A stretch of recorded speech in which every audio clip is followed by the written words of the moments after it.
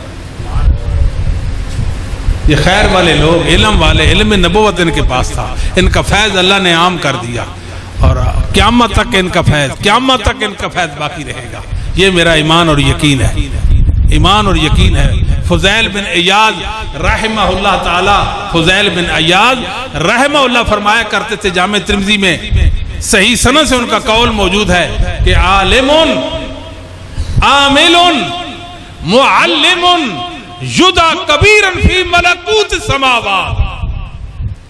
علماء کے حاسد لوگ ہوتے ہیں، علماء سے حسد کرنے والے ہوتے ہیں۔ حاسدو سن لو، عالم اپنے علم پر عمل بھی کرتا ہو اور اپنے علم کی تبلیغ بھی کرتا ہو، اس کی تعلیم بھی دیتا ہو، زمین تو زمین رہ گئی ہے، آسمانوں پر اس کی عزت اور شہرت کے چرچے ہوتے ہیں،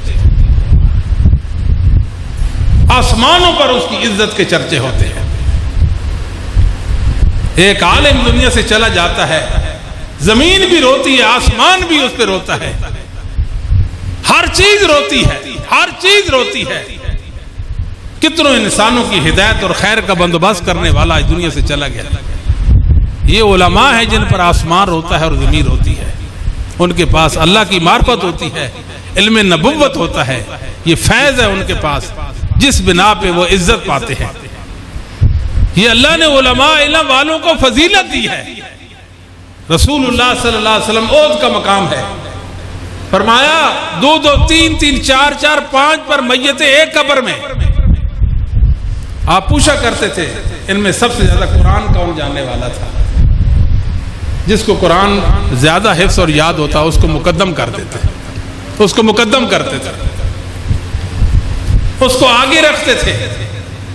معلوم ہوا زندگی تو زندگی رہ گئی، زندگی کے بعد بھی علم والوں کو مقدم ہی رکھا گیا، اور یہ جنت میں بھی مقدم ہوں گے۔ انسان ان کی پیچھے چل کر ان کی پیروی میں اللہ کی جنت کے وارث بنیں گے۔ میرے بھائیوں، ساتھیوں، اللہ رب العالمین فرماتے ہیں یرفع اللہ الذین آمنوا منکم والذین اوتوا العلم درجات۔ اللہ تعالیٰ بلندیاں اور رفتیں دیتا ہے کن لوگوں کو؟ جو ایمان والے ہوتے ہیں۔ ایمان، رفت اور بلندی نصیب ہوتی ہے ایمان کی وجہ سے۔ ایمان والوں میں جو اہل علم ہوتے ہیں وہ ایک درجہ اور کئی درجات ان سے بلند ہیں۔ اہل ایمان کو اللہ رفتیں دیتا ہے، ان میں سے اہل ایمان میں سے جو علم والے ہیں ان کے درجات ہوتے ہیں۔ اس لیے شیطان کے وسوسے میں نہیں آنا۔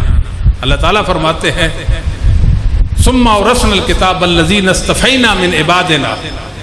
یہ قرآن، یہ اس کتاب کا وارث ہم نے اپنے بندوں میں سے کچھ ایسے بندے ہیں جو اس کتاب کے وارث بن گئے ہیں۔ جس کتاب کے وارث، قرآن حفظ بھی ہے، قرآن کا علم بھی ہے، قرآن پر عمل بھی ہے، اور قرآن کی دعوت اور قرآن کا نشر بھی ہے، اس کی تعلیم کو عام کرنا بھی ہے۔ اور آگے کا فَمِنْهُمْ ظَالِمٌ لِنَفْسِهِ۔ کچھ ایسے اللہ کے بندے ہوتے ہیں جو واجبات کی ادائیگی میں کوتاہی کرتے ہیں،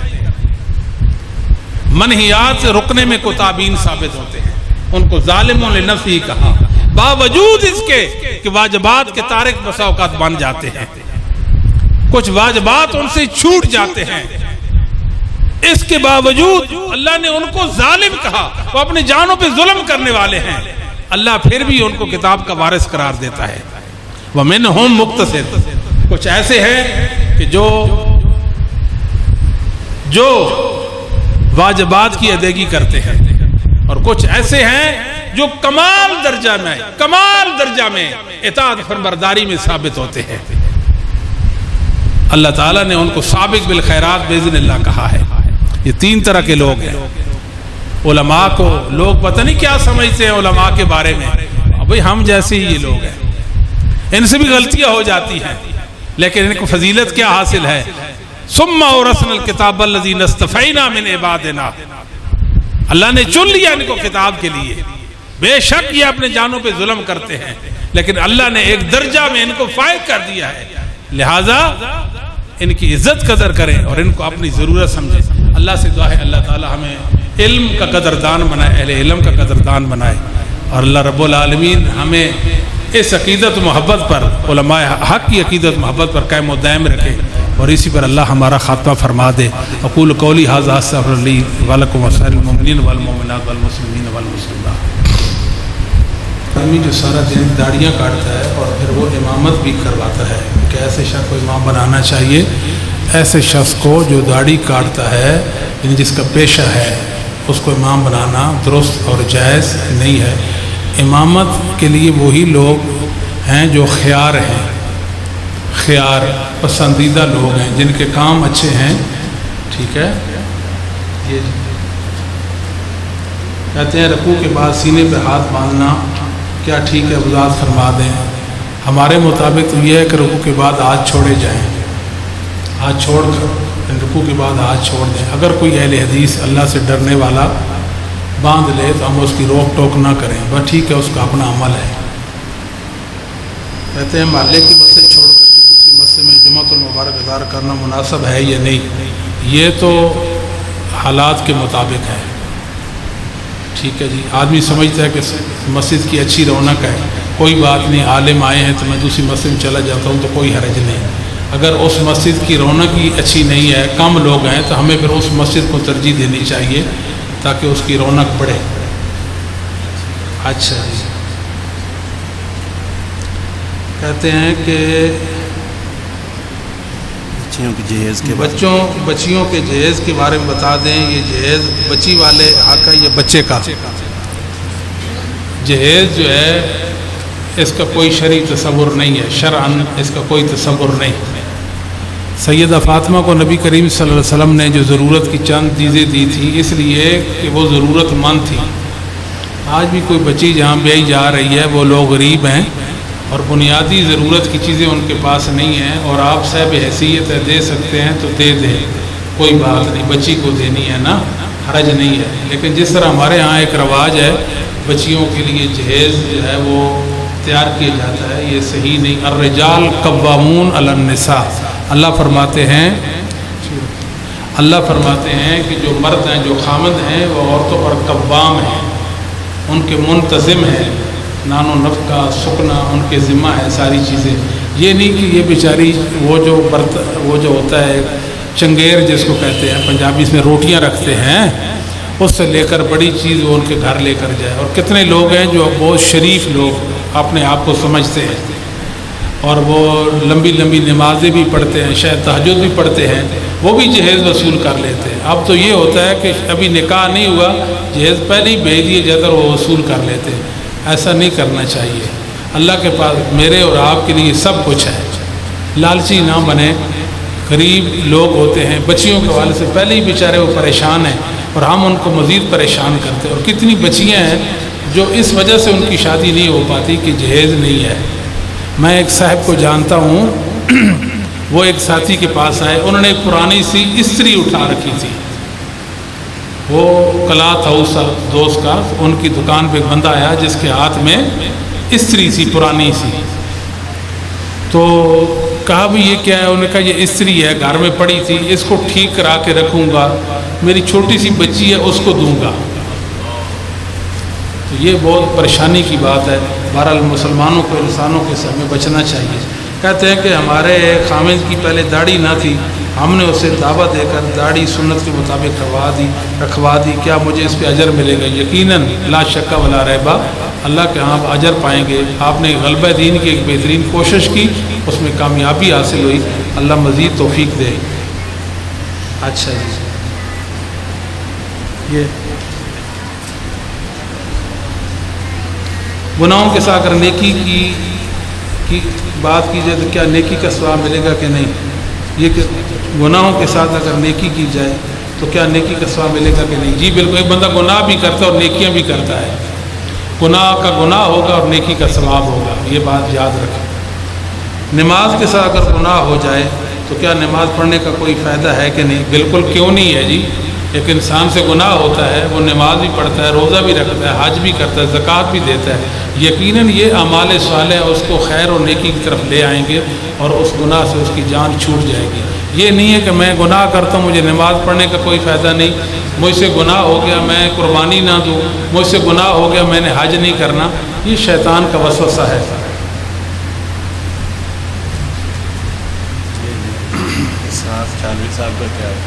کہتے ہیں کہ اسحاق جھالوی کا قید کیسے تھے، ہمارا اس کے بارے میں کیا نظریہ ہونا چاہیے؟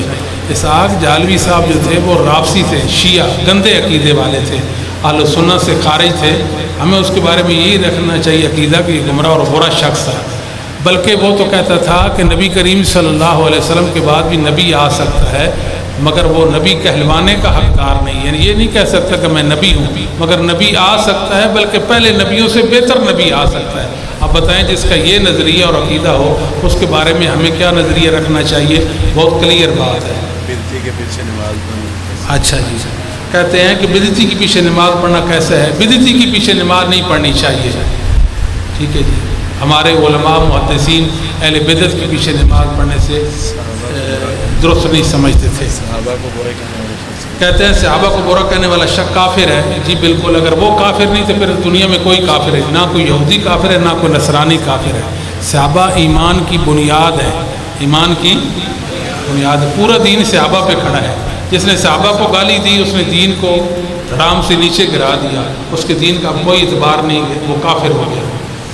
دو ہاتھ سے مسافہ کرنے کا، اچھا جی، یہ کہتے ہیں کہ محترم دو ہاتھ سے مسافہ کرنا کیسا ہے؟ کر لیں کوئی بات نہیں ہے، سنت ایک ہاتھ سے مسافہ کرنا جس طرح اہل الحدیث عام طور پہ کرتے ہیں، ٹھیک ہے، اگر دو ہاتھ سے بھی کر لیں کوئی حرج نہیں، بزرگ ہوتے ہیں علماء ہوتے ہیں ان سے دو ہاتھ سے بھی اگر مسافہ کریں تو حرج نہیں ہے۔ نماز جنازہ میں ایک طرف سلام پھیرنا، نماز جنازہ میں ایک طرف سلام پھیرنا، یہ دو طرف، مسنون جو حدیثوں سے ثابت ہے وہ تو ایک طرف ہے، ہمارے بعض علماء بلکہ ہندی علماء دو طرف سلام پھیرتے ہیں، کوئی ضعیف روایات ہے جو ان کی تحقیق میں نہیں ہے، یعنی ضعیف نہیں ہے یا ان کے علم میں نہیں ہے، واللہ عالم۔ اس لیے اگر کوئی عالم دو طرف بھی سلام پھیر دے تو مطلب اجتہاداً تو درست ہے، کوئی حرج والی بات نہیں ہے، پریشانی نہیں ہے اس میں۔ جس جانور کو بچہ ہونے والا ہو اس کی، جس جانور کو بچہ ہونے والا اس کی قربانی، کیا جو شخص، اچھا حاملہ جانور کی قربانی درست ہے، ٹھیک ہے، شرع میں اس کی کوئی پابندی نہیں آئی، مگر قربانی نہیں کرنی چاہیے، اس کو بچنا چاہیے، مطلب یہ ہے۔ کیوں؟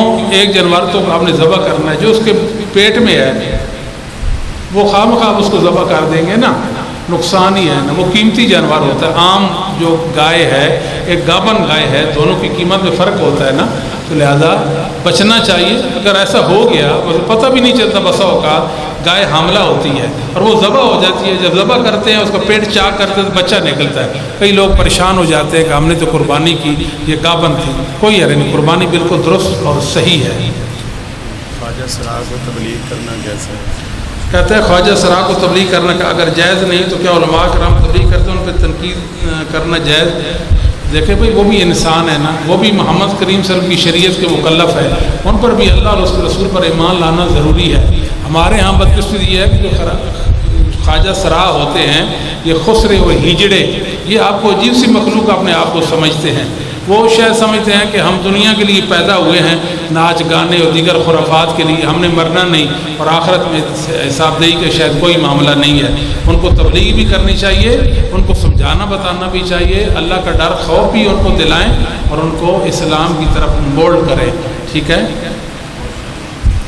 کہتے ہیں کہ فوت شدگان کے نام کی قربانی کی جا سکتی ہے، جو فوت شدگان ان کی طرف سے قرآن و حدیث میں قربانی کرنا ثابت نہیں ہے۔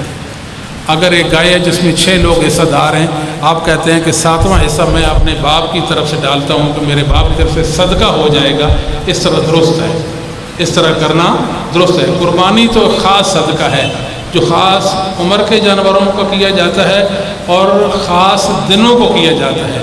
جو عام صدقہ ہوتا ہے وہ ہر وقت کیا جا سکتا ہے، ان دنوں میں بھی کیا جا سکتا ہے، ان دنوں کے علاوہ بھی کیا جا سکتا ہے، لہٰذا صدقے کی نیت سے قربانی کے جانور میں فوت شدہ کا حصہ ڈال دیں، فوت شدہ کا حصہ ڈال دیں، مگر قربانی کی نیت نہ کریں، عام صدقہ کی نیت کر لیں۔ پھر کہتے ہیں اچھا دوسرے رکعت کے لیے کیسے اٹھنا ہے؟ مٹھی، اچھا کہتے ہیں نماز میں دوسری رکعت کے لیے کیسے اٹھنا ہے؟ مٹھی پر، ہتھیلیوں پر یا آٹا گوندنے کی طرح، یعنی ایسے، تو ہتھیلیوں پر آپ اٹھیں، جب دوسری رکعت، تیسری رکعت، چوتھی رکعت اٹھیں گے ہتھیلیوں پہ اٹھیں، یا تمد علی یدے، ٹھیک ہے نا. تو اس کا متبادر و ذہن معنی یہ ہے کہ ہتھیلیوں کے بل. وہ جو حدیث عجین ہے وہ ضعیف ہے، ہاں جی، اس کے اندر الحیثم بن عمران راوی مجہول الحال ہے. کہتے ہیں قیام، رکوع اور سجدہ میں نگاہ کہاں ہونی چاہیے؟ سجدے والی جگہ پہ. اور تشہد میں انگلی کے اشارے پہ، تشہد میں انگلی کے اشارے پہ. کھڑے ہیں تو سجدے والی جگہ، رکوع میں ہیں تو سجدے والی جگہ، سجدے میں ہیں تو سجدے والی جگہ، ٹھیک ہے. اگر گھر میں محفل کانفرنس کے بعد نماز جماعت کے ساتھ ہو جائے گی، گھر میں محفل یا کانفرنس کے بعد نماز با جماعت ہو جائے گی. ہاں جی، اگر زیادہ لوگ ہیں، مجبوری ہے تو کرا لیں، کوئی حرج نہیں. اچھا، کہتے ہیں کہ جس مسجد میں قبر وہاں نماز ہو جائے گی. نہیں، وہ تو قبرستان ہے نا، قبرستان میں نماز پڑھنے سے منع کی گیا. مسجد اس لیے تو نہیں ہے کہ وہاں فوت شدگان کو دفن کریں گے، ٹھیک ہے نا. تو لہٰذا ایسی مسجد جس میں قبر ہو نماز نہیں پڑھنی چاہیے. کہتے ہیں فوت شدہ والدین کو ایصال ثواب کیسے کیے جائے؟ ان کی طرف سے صدقہ کریں، والدین کی طرف سے مسجد بنوا لیں، مدرسہ بنوا لیں، رفع عامہ کے کام، انسانوں کی فلاح اور بھلائی کے کام کریں، اور نیت میں یہ ہو کہ اس سے میرے والدین کو فائدہ ہو. مسجد میں قرآن کریم خرید کر رکھیں، دینی کتابیں عام کریں، غریب و مساکین کو کھلائیں پلائیں، اور اس طرح آپ ان کے لیے دعا گو ہوں. سب سے بڑی بات دعا ہوتی ہے، ٹھیک ہے نا. والدین کے لیے دعا کریں گے، یہ بڑے اجر کی بات ہے. عورت قبرستان جا سکتی ہے؟ عورت قبرستان جا سکتی ہے. اس کے لیے کچھ علماء نے حدود و قیود متعین کی ہیں کہ جزا فضا نہ کرے، بے پردگی کے ساتھ نہ جائے، کبھی کبھار جائے، روزانہ ہی نہ چلتی رہ جائے. تو بہرحال قبرستان کی زیارت کر سکتی ہے. کیوں؟ اس لیے آپ نے فرمایا کہ قبروں کی زیارت کیا کرو. انہا تذکر الآخرہ، یہ آخرت یاد دلاتی ہے. ایک مستدرک کی روایت تو ہے، یہ آپ کے دلوں کو رکت، دلوں میں نرمی آتی ہے. انسان ماحول سے متاثر ہوتا ہے، دل سخت ہو جاتا ہے. پھر دل کی نرمی کا سامان یہ کیا گیا ہے کہ قبرستان کی زیارت کریں. موت یاد آئے گی. یہ ہمارے قریبی، یہ ہمارے اعزاء، یہ دنیا میں ہمارے ساتھ رہتے تھے، آج مٹی کے نیچے چلے گئے، زمین میں چلے گئے ہیں. تو انسان کو عبرت حاصل ہوتی ہے. یہ چیز عورت کو بھی درکار ہے، مرد کے لیے بھی درکار ہے. قبر پر سب ٹینی یا پانی کا چھڑکا سکتے ہیں. سبز ٹینی جو ہے یہ نہیں لگانی چاہیے، اس کا ثبوت نہیں ہے. ابو برزہ اسلمی سے متعلق جو روایت ہے وہ ثابت نہیں ہے. اور نبی کریم صلی اللہ علیہ وسلم نے جو قبر پہ ٹینی گاڑی تھی، تو وہ جو قبر والوں کے اعضاء میں تخفیف ہوئی وہ آپ کی شفاعت کی وجہ سے ہوئی. صحیح مسلم ہے کہ میں نے شفاعت کی تو تب تخفیف ہو گئی. لہذا ہمیں ٹینی گاڑنے کی ضرورت نہیں ہے، اور پانی چھڑکنے کی بھی ضرورت نہیں ہے. اس متعلق جو روایت ہے وہ ثابت نہیں ہے. واللہ عالم کے ساتھ. قربانی کے لیے کتنے دن ہیں؟ وہ بھائی جتنے دن مرضی کر لو. قربانی کا ایک ہی دن ہے جس کو یوم نحر کہتے ہیں. یوم نحر کہتے ہیں. عبداللہ بن عمر سے علی، عبداللہ بن عباس، انس بن مالک کہتے ہیں کہ یوم النحر و یومان بعدہ، کہ یوم نحر اس کے بعد 2 دن. بعض علماء جو ہیں وہ 4 دن کی بات کرتے ہیں. اس طرح امام شافعی ہے رحمہ اللہ تعالیٰ. اگر کوئی صحیح العقیدہ مسلمان وہ جو حدیث ہے کل ایام تشریق ذبح، اگرچہ ضعیف ہے، اگر ایک عالم اس کی تحقیق میں صحیح سے عمل کر لیتا ہے عند اللہ وہ بھی معجور ہے، اس کی قربانی بھی صحیح ہو جائے گی.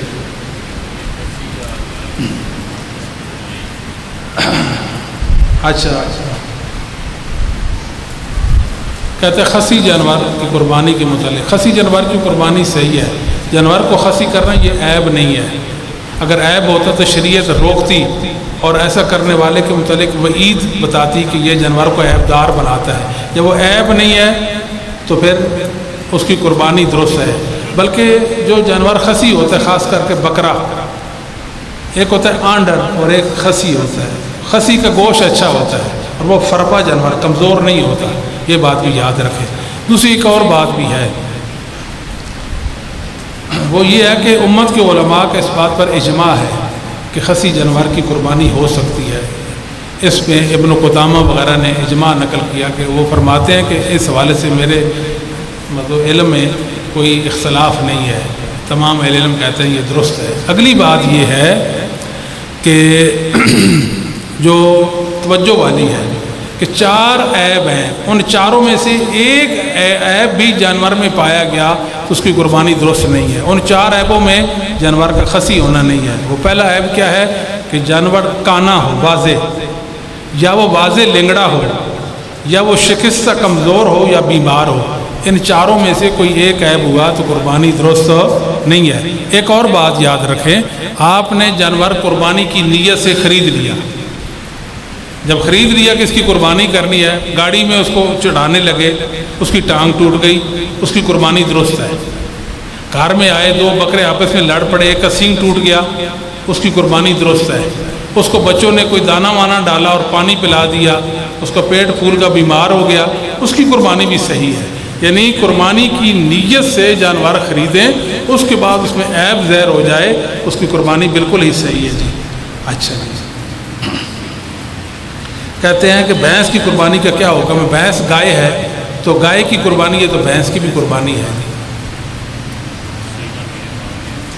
کہتے ہیں کہ سیدنا معاویہ کے دور خلافت علی کو ممبر پر برا بھلا کہا جاتا، گالیاں دی جاتی، اس بات بخاری مسلم کے حوالے سے پیش کرتے ہیں۔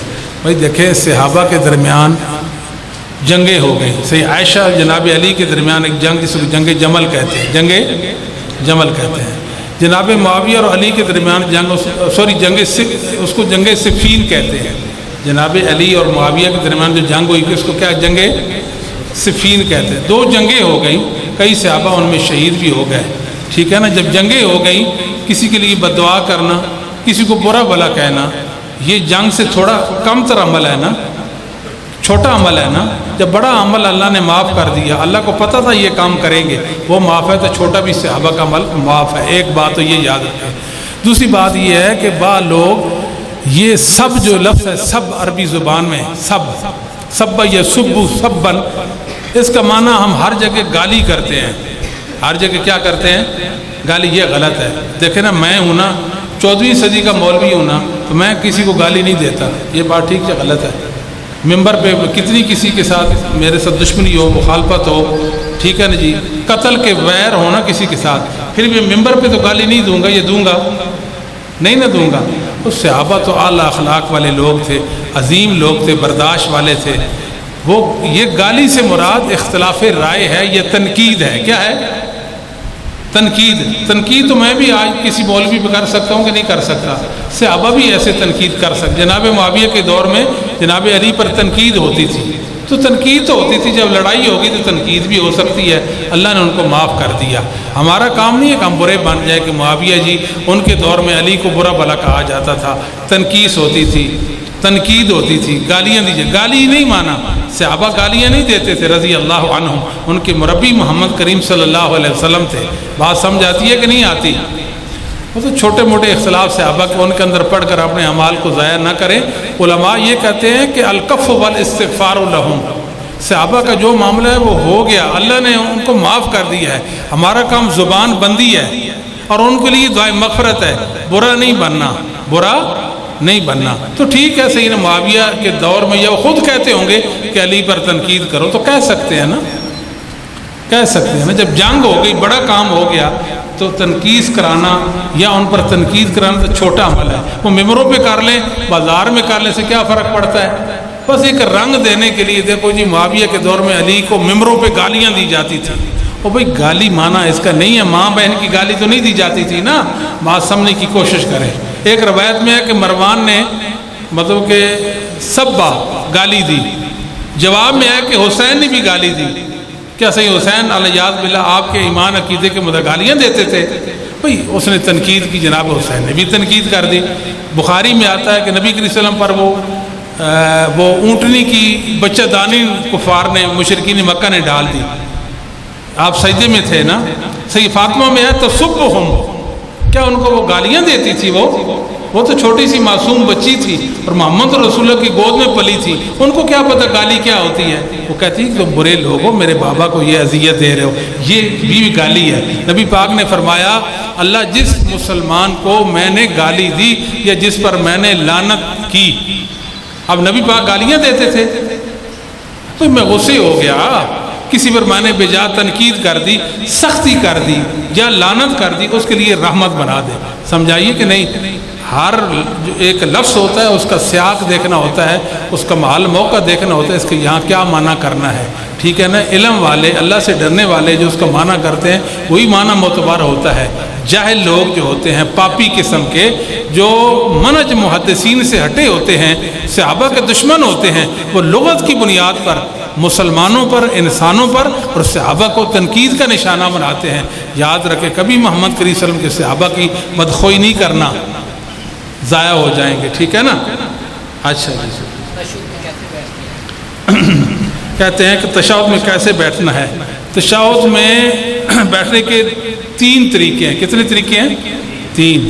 ایک طریقہ یہ ہے، آخری تشہد کی بات کر رہے ہیں، کہ سرین پر بیٹھے اور بایاں پاؤں جو ہے وہ اپنی وہ پنڈلی کے نیچے سے نکالیں اور اس کا رخ آگے کر دیں، جس طرح عام ہماری مساجد میں آپ نے دیکھا ہوگا لوگ بیٹھتے ہیں. دوسرا طریقہ یہ ہے کہ دونوں پاؤں باہر نکالیں، بایاں بھی اور دایاں بھی نکال کر ان کا رخ قبلہ کی طرف کر دیں. تیسرا یہ ہے کہ آپ دونوں پاؤں کھڑے کر کے اوپر بیٹھ جائیں. عذر ہو، بیماری ہو، جس طرح میرا مسئلہ ہے، ایسے بھی جائز ہے، صحیح ہے. جی کہتے ہیں نماز تسبیح کی جماعت ہو سکتی ہے. بچنا چاہیے. ہم یہ تو نہیں کہتے نماز تسبیح کی جماعت نہیں کرانی چاہیے، لیکن مسئلہ ہوتا ہے نا وہ تسبیحات بس اوقات امام آپ سے پہلے پڑھ لے گا، ایسا بھی ہو سکتا ہے کہ نہیں آپ کی تسبیحات رہ جائیں گی، امام سے موافقت نہیں ہو پائے گی. لہذا یہ تکلف ہے، بچنا چاہیے، نہیں کرنی چاہیے جماعت. بچنا بہتر ہے. ٹھیک ہے، نہ کرائی جائے یہ اچھا ہے. اگر کوئی کرا لے ہم یہ نہیں کہتے کہ ان کا عمل درست نہیں، یہ نہیں کہہ سکتے. کہتے ہیں قربانی گوشت کتنے دنوں تک ذخیرہ کیا جا سکتا ہے؟ سال بھر کے لیے، 10 سال کے لیے کر لے کوئی حرج نہیں. قربانی کا کوئی ذخیرہ کیا جا سکتا ہے. پہلے منع تھا، بعد میں اس کی اجازت آ گئی. نبی پاک صلی اللہ علیہ وسلم نے بول کر فرما دیا، پہلے آپ کو منع کر دیا گیا تھا، اب آپ ذخیرہ کر لیا کریں. نبی کریم صلی اللہ علیہ وسلم کی طرف سے علی نے آپ کی وفات کے بعد قربانی کی ثبوت حدیث میں ابو داؤد میں حدیث آتی ہے، لیکن یہ سخت ترین ضعیف حدیث ہے. کئی وجوہ سے یہ ثابت نہیں کہ جناب علی نے نبی کریم صلی اللہ علیہ وسلم کی طرف سے قربانی کی ہو. ٹھیک ہے جی. لہٰذا رسول اللہ کی طرف سے قربانی، امت کی طرف سے قربانی نہیں ہے.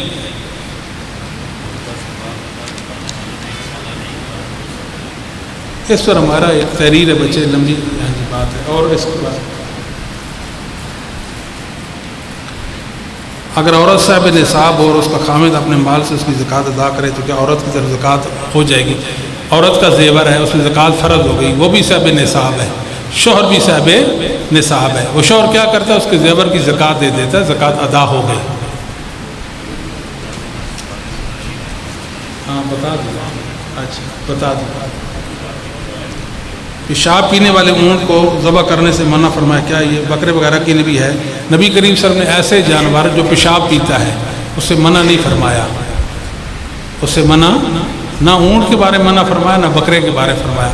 ہاں ایک جانور ہے جو گندگی کھاتے ہیں، باہر گھومتے پھرتے ہیں نا، ان کو جلالہ کہتے ہیں. کیا کہتے ہیں؟ جلالہ. ایسا جانور جو گندگی کھاتے کھاتے اس قدر وہ گندگی کھاتا ہے کہ اس کے گوشت میں بھی گندگی سرایت کر جاتی ہے اور بدبو آنا شروع ہو جاتی ہے.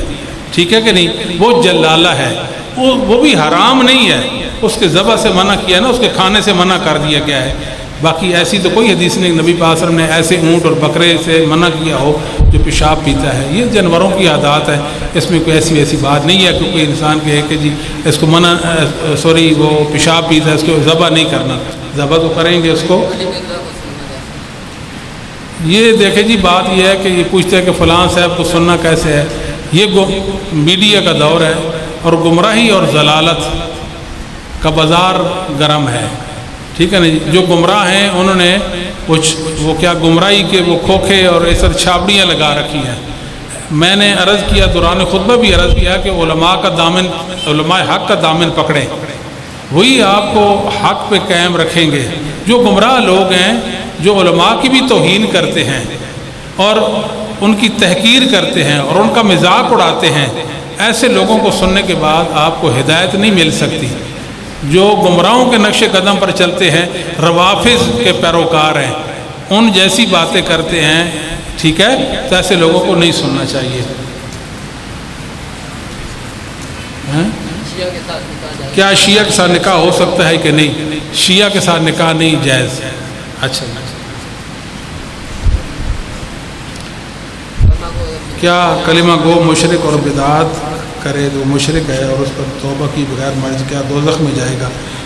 شرک جو ہے ایسا گناہ ہے بغیر توبہ کی اگر کوئی بندہ مر گیا تو وہ سیدھا جہنم میں جائے گا. اس کی معافی کا کوئی سلسلہ نہیں, اس کے لیے دعائے مغفرت بھی نہیں ہے.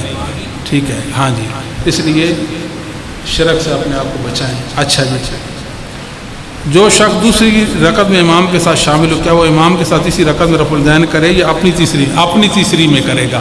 قانون یہ ہے کہ 2 رکعتوں کے بعد رفع الیدین کرنا ہے, اس کی پہلی ہے نا, تو لہٰذا وہ اپنی دوسری میں کرے گا. اچھا, کہتے ہیں کہ 3 رکعت وتر ایک سلام سے اکٹھے پڑھیں تو کیا تیسری رکعت میں رفع الیدین کریں گے؟ جی کریں گے جی, 2 رکعتوں کے بعد رفع الیدین کرنا ہے نا, تو لہٰذا کریں گے رفع الیدین, اٹھیں گے جا کے. ہاں جی. حاضر رجل قبر میں جو آپ کے بارے میں سوال, ہاں ٹھیک ہے, حاضر جو ہے کوئی ضروری نہیں ہے کہ وہ صرف حاضر کے لیے, کبھی کرینہ ہو تو غیب کے لیے بھی حاضر کا لفظ بولا جاتا ہے. تو لہٰذا وہ کہتے ہیں اس شخص کے بارے میں الذی بعث فیکم, جو تمہارے اندر مبعوث ہوا, کیا کہتے ہیں؟ تو رسول اللہ ادھر موجود نہیں ہوتے. یہ اہل بدعت کا نظریہ ہے. آپ سے ابن حجر اور دیگر علماء نے اس نظریے کا رد کر دیا اور اس کو بدعت قرار دیا ہے. یہ صحیح نہیں. نبی کریم صلی اللہ علیہ وسلم کو کوئی پتہ نہیں کہ قبر میں کوئی کیا گیا ہے کہ نہیں گیا. وہ بخاری مسلم کی حدیث ہے, ایک عورت تھی کہ مسجد نبی میں جھاڑو دیتی تھی, وہ رات کو مر گئی, صحابہ نے دفنا دیا. آپ نے پوچھا وہ عورت نظر نہیں آئی, تو صحابہ نے کہا اللہ کے وہ تو فوت ہو گئی. آپ نے فرمایا کہ آپ نے اس کے معاملے کو حقیر فقیر سمجھا, مجھے بتایا ہی نہیں کہ وہ فوت ہو گئی ہے. دلونی علی قبرہا, مجھے بتائیں اس کی قبر کہاں ہے. وہاں گئے, آپ نے اس پر نماز جنازہ پڑھی. کہنے کا مقصد یہ ہے کہ آپ صلی اللہ علیہ وسلم قبر میں تو جاتے نہیں, وہاں حاضری نہیں ہوتی. اگر ہوتی تو آپ فرماتے وہ عورت جو مسجد میں جھاڑو دیتی تھی اس کو تو میں قبر میں ملوں, قبر میں موجود تھی. ایسی کوئی بات نہیں. ٹھیک ہے. اچھا جی, یہ پتہ نہیں کیا لکھا ہے پشتو. اچھا, نماز کے بعد اذکار میں اللہ اکبر استغفر, فرض نماز کے بعد کہنا ہے یا سنت و نوافل میں؟ فرض نماز کے بعد فقط باواز بلند اللہ اکبر, یہ اونچی آواز سے کہنا ہے, پھر 3 بار آہستہ استغفر اللہ استغفر اللہ استغفر اللہ کہنا ہے. ٹھیک ہے جی. نفلوں اور سنتوں کے بعد نہیں کہنا. یہ اذکار فرضوں کے ساتھ خاص ہے.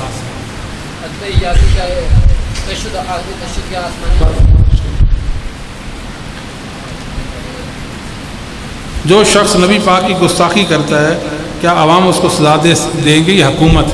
بھائی یاد رکھیں ہماری تربیت نہیں ہوئی ہے, ٹھیک ہے نا, یہ علماء سے کوتاہی ہوئی, غلطی ہو گئی. جو نبی پاک کا گستاخ ہے یا اللہ رب العالمین کا گستاخ ہے یا صحابہ کا گستاخ ہے, اس کو ہم سزا دینے کے مجاز قطعاً نہیں ہے. مسلمان حکمران کا کام ہے کہ اس کو سزا دے, اگر وہ دے تو ٹھیک, نہیں دے تو اللہ کو وہ جواب دے. میرے سامنے اگر کوئی شخص نبی کریم صلی اللہ علیہ وسلم کی توہین کرے میں اس کو قتل نہیں کر سکتا. دل میں تو پڑوں گا نا, تکلیف ہوگی مجھے, لیکن قتل کرنے کا حق نہیں ہے. ٹھیک ہے نا. اب مرزا قادیانی جھوٹا مدعی نبوت تھا نا, یہ بات ٹھیک ہے کہ نہیں؟